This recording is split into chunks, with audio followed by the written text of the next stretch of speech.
let me go and fight the battle, because after all, he hadn't told me to put the toilet in it, you know. So what he was teaching me as a new young writer was that you say it, you know, you fight for it. At that time, 1959, when we shot it, we weren't allowed to show nudity. I mean, he never asked me, and I never assumed or even thought that he would, because we couldn't show it anyway. The problem was what to wear so that it looked like I was nude. I mean, that was the biggest problem of all. Rita Riggs, the wardrobe girl, and I pored over these strip teaser magazines that showed all the different costumes, but none of them worked because they all had whirligigs on them or something. But we were just looking for something that was very simple. That's when Miss Janet Leigh and I probably became very acquainted, because as a set girl at the time, it was my job to piece together and do a setup with the camera and see what would show. And she came up with the idea of this plain moleskin, which is you use for blisters. Dancers use it to put over a sore spot because it's adhesive on one side, and then it's a soft, almost flannel-like on the outside, and it's nude. You know, the nude color. And you cut and you glue, and suddenly, you know, I was very adept with scissors and paste. You put that over parts of your body, then, you know, everything's copacetic.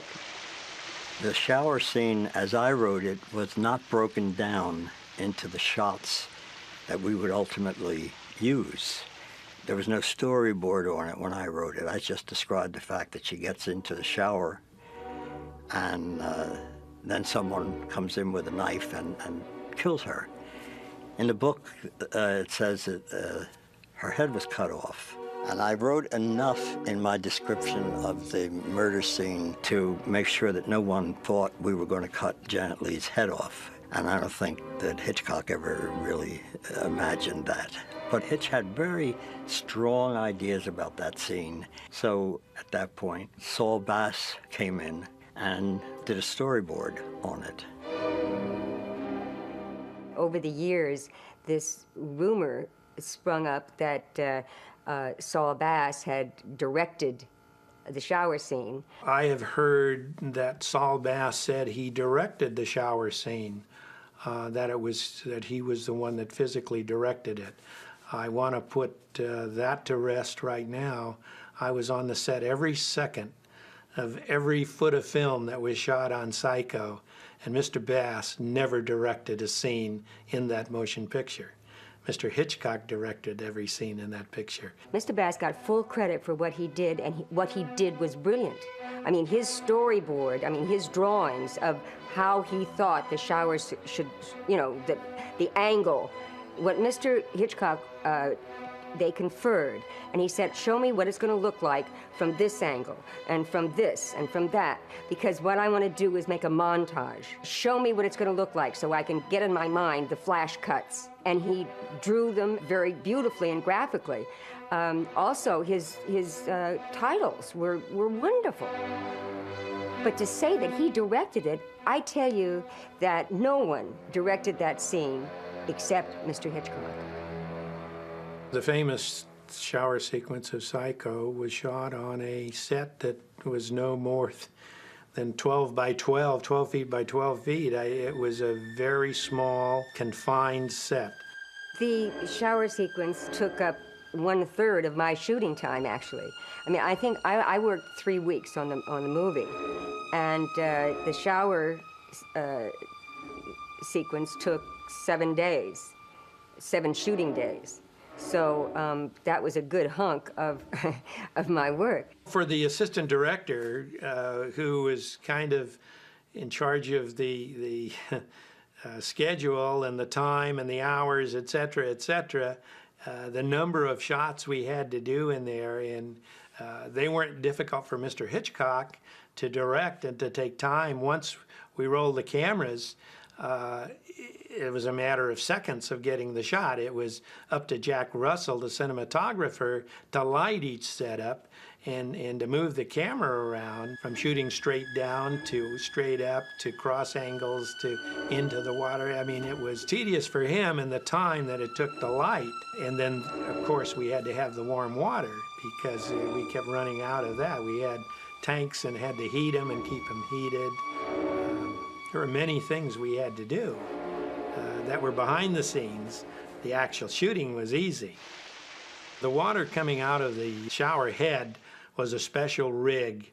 And it was made up in the special effects department. It was shot straight at the lens, and the camera was tilted at such an angle that the water never touched the lens. It was, today they've got ways of wiping the water and cleaning it that you don't know. But this was a special shower head. We were one of the first to ever work with a nude photo double, and that was all a secret and a hush-hush thing, and there were signs on the door, and we never allowed a visitor or anything in. Hitchcock wanted a nude model because he felt that a person who was naked professionally would be easier to deal with than an actress who had no experience being naked in front of hundreds of people. And he brought in a nude model, very nice young lady. It was quite charming to see the two of them standing there talking. Hitchcock here and the naked girl there. There was a nude model, absolutely, because for several reasons. One, he had to see what density of water and the shower curtain so that you couldn't see whether someone was nude or not. And you can't tell that unless you see someone nude, to know when to cut it off. You know, where you don't see it, where you think what you see, but you don't see it. Mr. Hitchcock felt that through the shower curtain, the effect of a nude, if they had a stocking or whatever on, that it wouldn't be the same. Also, there was a scene where he drags the body, wraps the body in the curtain, and then takes it to the car. And I did not do that. But the scene itself was so brilliantly conceived because Mr. Hitchcock brought us to this point where from then on it became what we thought we saw, not what we saw. And he did that with his camera, with the editing, so that the audience finally just in this frenzy of chung, chung, chung, chung, each cut was like a stab of the knife. And eventually the audience said, in their mind, this was a knife, that was a knife, and it was a cut. And the cut is even indicative, the word cut, because to them, each cut was a cut. The sound that they used for the stabbing, he had the prop man bring different melons, and you know, he would stab the melons, and Mr. Hitchcock wasn't looking, but he knew what each one was, and he said the kasabi. The blood on Psycho, that was an area where we did a lot of tests ahead of time. Jack Barron and Bob Dawn, the makeup people, to get the precise, well, I guess, density of the blood. Of course, we were in black and white, so the color didn't make that big a deal, but the density was a problem. He tested several things. There was movie blood, what they, you know, used for movie blood in black and white. Then there was, I think he tested ketchup, and then he tested chocolate syrup, and he felt that the chocolate syrup read the best. The swirling of the blood into the drain took some time to get because they look easy on the screen, but to get them the way Mr. Hitchcock wanted them took some time. I must tell you, there's a shot in the shower scene that was never used. That is one of the most heartbreaking shots I've ever seen, where the camera pulls all the way up, and we look down on the girl lying across the tub, and her bottom is bare, and there was objections to using that, and perhaps Hitch felt that it wasn't really necessary. Anyway, there was something very tragic about seeing this beautiful figure with the life gone from it. Probably the most difficult shot for me, and I think technically the most difficult, was the last shot where you know, with the eye, and then when they pull back into this long shot, because at that time they didn't have automatic focus. So when the camera moved, they had to keep focusing, hand focusing as they went back, which was extremely difficult. And for me, to get that glazed non-look and hold it was quite difficult. And also because the water was on there, and you know how when a drip of water, it tickles, you know, and so it was maddening. It's like having an itch and not being able to itch it, scratch it. There was one point when the camera was far enough away from me where they could not see if I blinked or something, you know, and he snapped his fingers so that I could, you know, relax a little bit.